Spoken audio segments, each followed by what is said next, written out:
জাহান্নামের আগুন এমন ভয়ঙ্কর আগুন, শরীরের যে কোনো জায়গায় লাগা মাত্র কলিজা পর্যন্ত ভুনা হয়ে যাবে।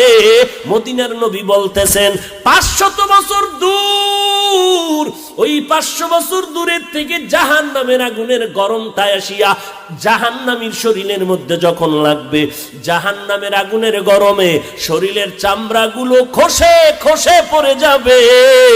ওরে নবীর উম্মতের দল, চোখ দুইটা বন্ধ করে 1 মিনিট চিন্তা কর। একটু ওই কবরের মধ্যে যাওয়ার পর, যেখানে আপন নাই, কেউ বাতি নাই, গুনাহগার হয়ে যদি কবরে যাও, এরে বান্দা ওই মাটির চাপ সহ্য করতে পারবি? ওই কবরের মধ্যে জাহান্নামের আগুন সহ্য করতে পারবা নি রে বাবা? আল্লাহর কাছে ক্ষমা চাও, ও আল্লাহ আমার মতো দুর্বল আর কেউ নাই, একটা বেতের বাড়ি সহ্য করতে